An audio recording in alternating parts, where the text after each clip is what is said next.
Partisipasi politik generasi milenial.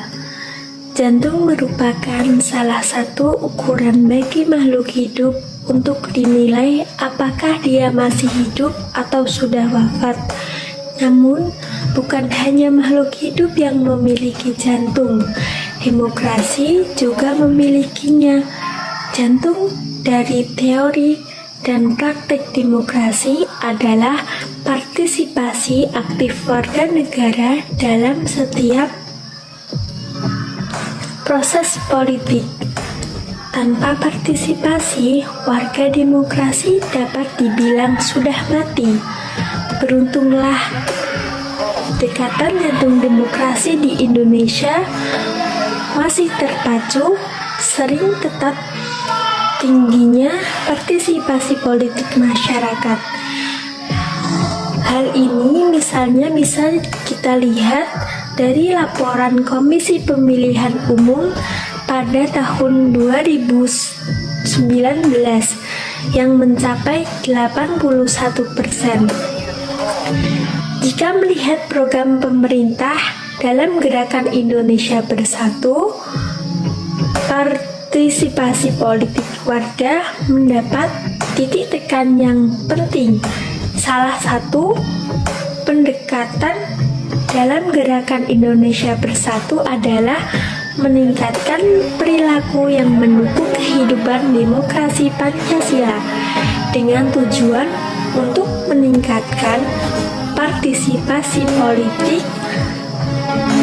dalam pemilu atau pilkada, menjaga persatuan di tengah perbedaan pandangan politik, serta hal-hal lain yang berkaitan. Umumnya, partisipasi politik diukur dari tingkat keikutsertaan dalam pemilu atau pilkada. Namun, tentu saja partisipasi dalam pemilu atau pilkada hanya salah satu bentuk dalam proses politik.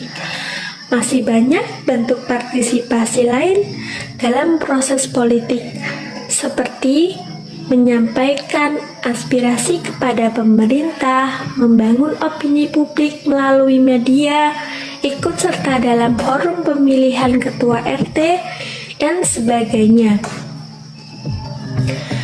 Dalam proses politik, terdapat kelompok-kelompok di tengah masyarakat yang dapat menentukan tinggi rendahnya tingkat partisipasi politik.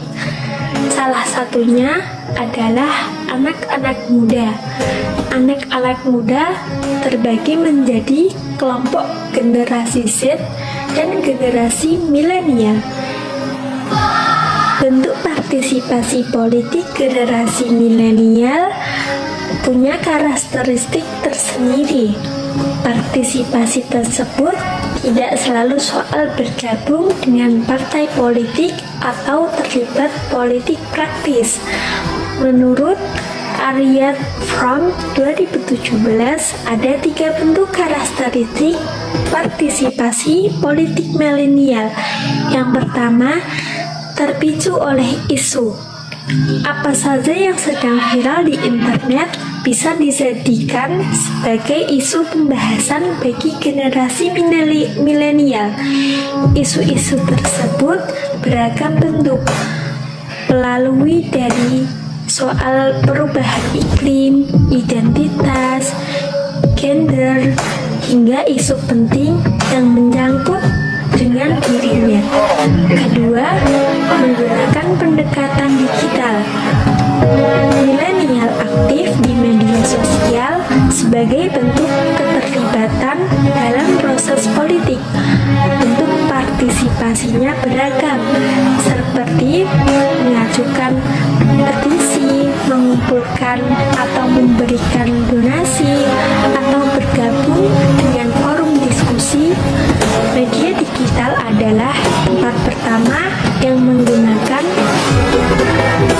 para milenial terjun ke dalam proses politik. Yang ketiga, cenderung individualis. Sifat individualis milenial tergolong kuat Semakin mereka sering menunjukkan kepedulian kepada masyarakat melalui media digital, mereka rentan dirasuki logika individualisme sebagaimana kebanyakan masyarakat lain. Contohnya seperti ketika bersinggungan dengan masalah tanggung jawab dan bagaimana menciptakan perubahan